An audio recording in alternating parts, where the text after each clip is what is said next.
Typhoon aircraft, they could end up doing this an air policing mission that they do in Romania at the moment, and basically monitor any incoming attacks from Russia and what's going on the battlefield. I'm joined by Andy Sylvester, who is the London editor at The Times. Hello, Andy. Hello, good morning. Good morning. Thanks for being with me. How are you? I'm very well, thank you. I mean, and back to that, you sort of forgot what it was like when Trump wasn't president. That moment where you wake up in the morning and you roll over to find out quite what's happened overnight. And you want to be taken by surprise, but you never quite are. A friend of mine once likened it to having a sort of a really, really difficult baby. That you wake up in the morning and you go, what's happened in the cot? It could be anything. Who knows what he'll have smashed.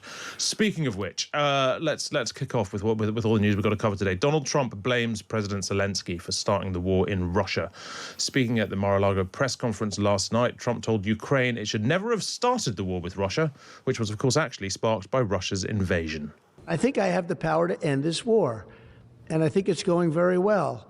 But today I heard, we weren't invited. Well, you've been there for 3 years. You should have ended it 3 years. You should have never started it. You could have made a deal.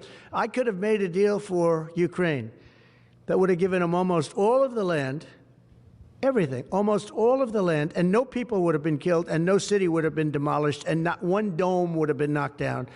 But they chose not to do it that way. That's Donald Trump there, growing irritated at being asked why Ukraine hadn't been invited to the talks in Saudi Arabia. The president has robustly defended his push for peace talks with Vladimir Putin, saying Kyiv should have opened negotiations sooner. Both the US and Russia have agreed to set up negotiating teams after initial talks in Saudi Arabia yesterday.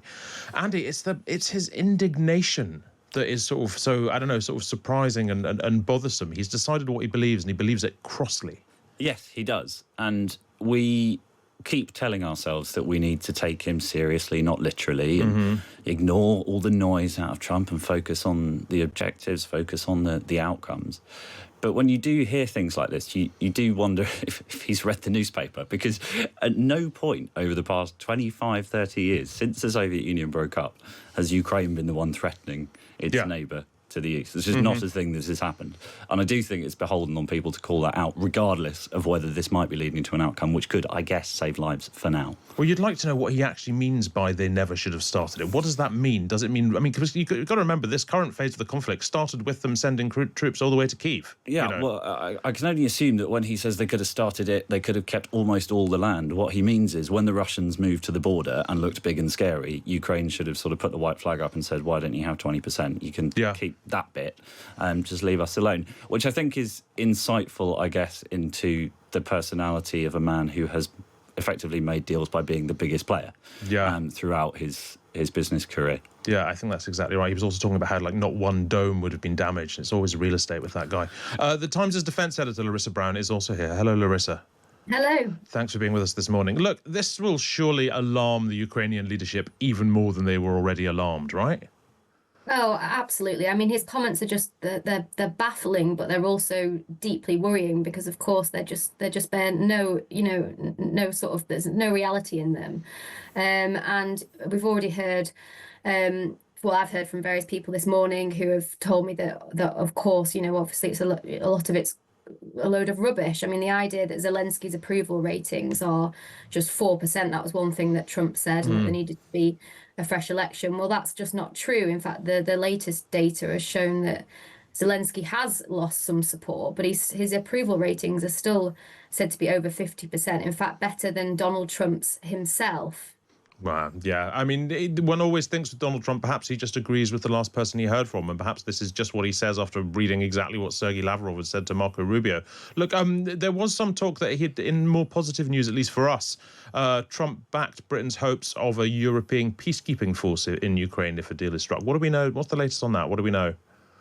Yeah, so he didn't say that it was off the table, and his comments came after we heard from Sergei Lavrov yesterday on the Russian side after those talks, and he had said, he would not accept NATO forces or forces from NATO countries, so under a EU or a European umbrella.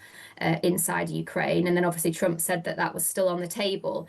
So that's quite interesting in itself. We've been told that actually we could send a sort of smaller number of peacekeeping troops to Ukraine, so potentially 20,000, 30,000, but then have other things in place that would protect that force, but also monitor what Russia's doing. And that could be Typhoon aircraft. They could end up doing this an air policing mission that they do in Romania at the moment, and basically monitor any incoming attacks from Russia and what's going on the battlefield. So that's quite an interesting development. How much do we know about the strength of Russian air power relative to our own air power? Because, I mean, the absence of sort of really significant Russian air power has been a fairly striking thing throughout this war. They haven't sort of launched the bombing raids that some feared at the start, right?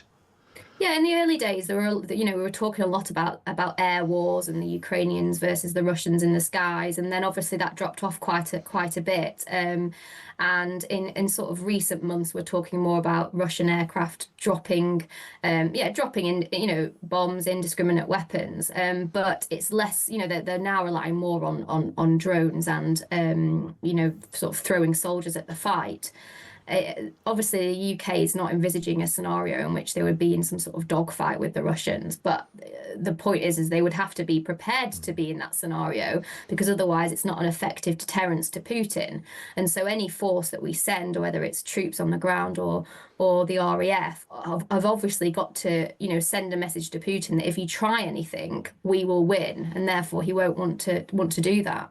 What's the latest, Larisa, on the involvement of perhaps American troops in any peacekeeping operations? Because, I mean, in the past, America sort of ruled that out, then they've drawn back, then they've drawn back in again. What do we know? Well, we were very confused last week because we heard lots of different messages from various people in the US administration, including Pete Hegseth, the defense secretary, who had ruled out sending any American troops at all. But then they appeared to sort of row back a little bit on that, and it became a bit unclear. It seems that the US probably is quite unlikely to put actual ground, troops on the ground in Ukraine. However, the Brits still believe that the US could send something else. So they could provide air cover, such as air defense systems that would obviously complement European forces on the ground.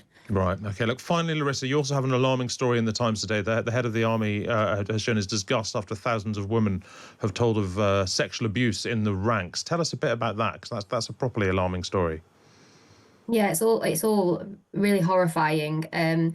Basically, there's an organization called Fill Your Boots, and they've got social media accounts on Facebook and Twitter, and they sort of normally post like military related stories, but actually what's happened is they've been getting anonymous posts from women who are serving in the army or left and served for a various period.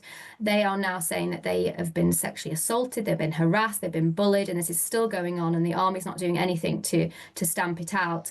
And all the allegations have been so serious that actually the head of the army, General Sir Rolly Walker, has now stepped in. He's written a letter to all of his senior officers saying that, this is all incredibly shameful, and even accusing officers of perhaps being complicit themselves by not doing enough to stamp out this culture. And actually, we wrote about this years ago, so the fact that this is still going on is pretty surprising and shocking. Yeah, that's quite a story. I hope you'll come back and tell us more about it as it develops. Thanks very much indeed, Larisa Brown. Larisa is, of course, the Times' defence editor.